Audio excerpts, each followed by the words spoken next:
What if the very thing you're running from, your fear of failure, your limitations, even the thought of death, is the gateway to discovering who you truly are? Most people spend their lives avoiding pain, but Japanese philosopher Nishida Kitarō believed that only when you stop running from your limits do you awaken your true self. Today, we'll explore Nishida's idea that accepting our finitude is the starting point for real freedom. This isn't just a lecture. We are going to use Nishida's framework right now to look directly at one specific fear you are carrying. To do this, you will need a pen and a piece of paper. Find a quiet space where you will not be interrupted. You may want to pause the video now to gather your materials. Moving these concepts from your mind onto a physical page changes how you interact with them. It transforms a vague sense of anxiety into a concrete map. Start by isolating exactly what you are avoiding. Think of a specific situation in your daily life, perhaps the possibility of failing an exam, the stress of a business setback, or the fear of a difficult conversation. For this exercise, choose a manageable everyday anxiety rather than a deep trauma. Pick something you currently find yourself trying to ignore or push away. Write this specific fear at the top of your paper. Pause the video here to give yourself a moment to think. Naming the fear and setting it on the page gives it borders. It becomes a fixed point you can observe, rather than a feeling that follows you everywhere. Next, we apply Nishida's concept of absolute finitude. This is the courageous acknowledgement that you cannot control everything. You are limited in power, and things may not go as you hope.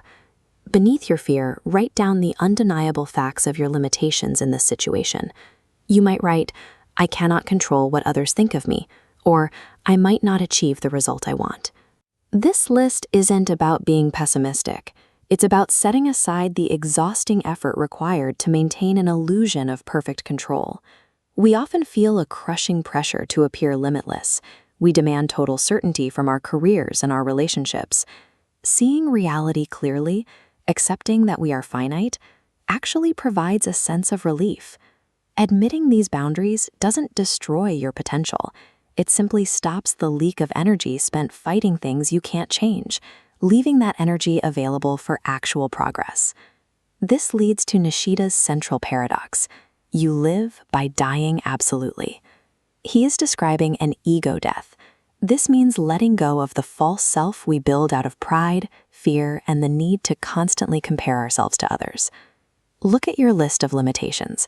Take your pen and physically cross out the unrealistic expectations you've been carrying. Cross out the demand for perfection or the need to always be right. Check in with your body.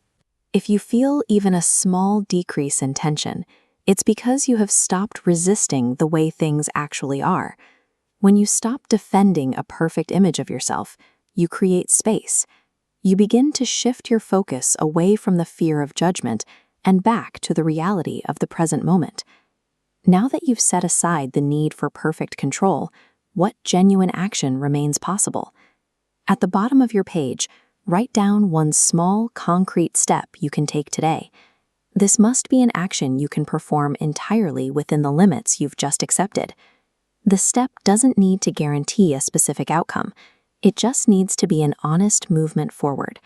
It could be sending a difficult email, working 20 minutes on a stalled project, or having an honest conversation where you don't know the answer. True courage isn't found in being limitless.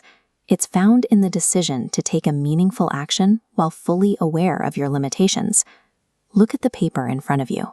You have translated a vague feeling of anxiety into a legitimate plan that acknowledges your reality. In Nishida's philosophy, our limitations are the very place where awakening begins. They define where we actually stand. By completing this, you have moved from a state of avoidance to a state of grounded presence. When this video ends, take the one small, courageous step you wrote down. Don't wait for the fear to disappear. Act within it. Even within our finite lives, the freedom of the true self is something we can practice, one step at a time.